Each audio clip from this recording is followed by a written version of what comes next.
They say life never stops teaching you lessons even when you're old enough to think you've seen it all.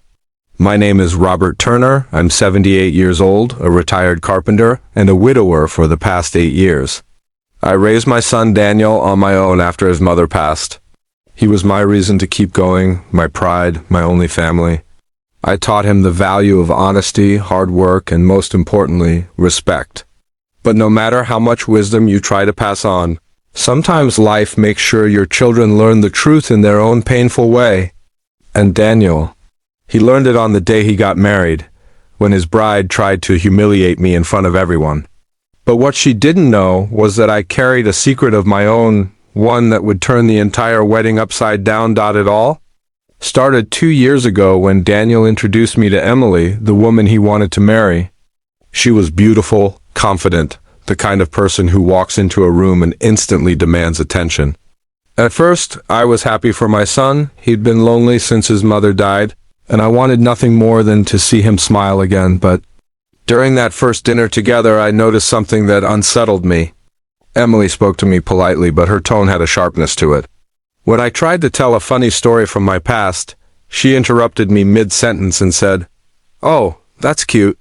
You sound just like my grandpa when he forgets what he's talking about." She laughed. Daniel laughed too, awkwardly, but inside it stung. I let it go. People can be careless with their words. But that was only the beginning. Over the next few months, I noticed a pattern. Every time I offered to help with something, she'd find a way to mock me. "That's okay, Robert," she'd say with that fake smile. "We don't want you to strain your back." Or, "Don't worry, we'll do it the modern way, not the old-fashioned one." She'd always say it with a laugh, but her eyes carried arrogance, not humor. I started keeping my distance, though I still helped Daniel with anything he needed. When he told me he was planning to buy a house, I offered him $25,000, money I'd saved over decades. I told him, "Use this for your future." But later, I overheard Emily say to him, "Why does your dad always try to control everything? You're not a kid anymore." That cut deep. I wasn't controlling, I was helping. But love can blind the smartest of men, and Daniel didn't see it. The wedding came faster than I expected. Emily planned everything, every flower, every table, every guest list item, and I wasn't involved in any of it. I didn't mind. I just wanted to sit quietly in the front row and watch my son begin his new chapter. But something inside me felt uneasy. There was a heaviness in my chest I couldn't explain. A week before the wedding, one of my neighbors, Mrs. Collins, came to my house. She looked worried. "Robert," she said, "I don't know how to tell you this, but I saw Emily at the bank the other day. She was arguing with someone about a large withdrawal in your son's name." My heart sank. Could she really be taking money from Daniel without his knowledge? I didn't want to believe it, but I also knew Mrs. Collins never lied. So I decided to stay quiet, observe, and let the truth come out when the time was right. The wedding day arrived, a grand ceremony in a fancy hall decorated with white roses and crystal chandeliers. Daniel looked nervous but happy. I wore my best gray suit, the same one I wore to my wife's funeral, not out of sadness, but to remind myself of the love that once meant something real. When Emily walked down the aisle, people gasped. She looked like a queen, but all I could think was how a crown means nothing when it hides a deceitful heart. The ceremony went perfectly. Vows were exchanged, rings were slipped on, and everyone cheered. But it was during the reception that everything changed. After dinner, Daniel stood up, raised his glass, and said, "Before we start the dances, my dad would like to say a few words." The guests clapped politely. I stood, smiled, and took the microphone.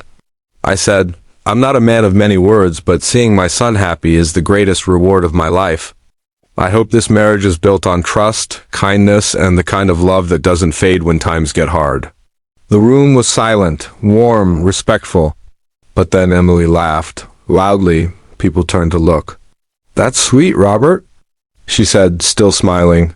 "But maybe you should focus on your life instead of trying to give advice about something you clearly couldn't keep." The crowd froze, my chest tightened. I realized she was mocking my late wife, the love of my life, the woman who had died of cancer after 40 years of marriage. The whispering started around the tables, and I saw Daniel's face turn pale. For a moment, I didn't move. I just looked at her. Then I smiled and said calmly, "You're right, Emily. Maybe I don't know much about keeping things together, but I do know something about honesty and secrets." Her smile faded. The room grew tense. I reached into my jacket pocket and took out a small brown envelope. "This," I said, "was given to me by someone who works at the same bank where you've been spending a lot of time lately." Her eyes widened. Daniel looked at her in confusion. "Emily, what is he talking about?" I continued, "Inside this envelope are transaction records from Daniel's account to one under your cousin's name. Over $18,000 withdrawn in the past 3 months." Gasps echoed across the hall. Emily's face turned red, her hands shaking. "That's not true," she shouted. "You're lying." I handed the envelope to Daniel and said, "See for yourself, son.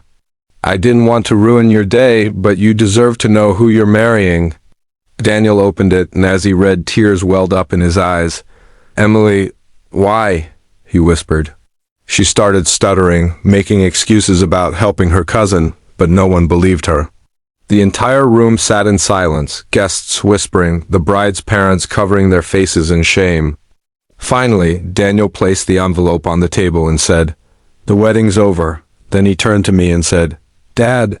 "Thank you." Emily tried to stop him, crying, but he walked away. She was left standing there, her makeup smeared, her perfect mask completely shattered. The hall emptied slowly. Some guests patted my shoulder, others just nodded with quiet respect. I didn't feel proud.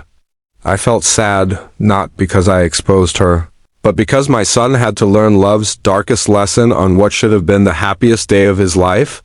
That night, Daniel came home with me. He didn't say much, just sat on the porch staring into the dark. After a while, he whispered, "You knew, didn't you?"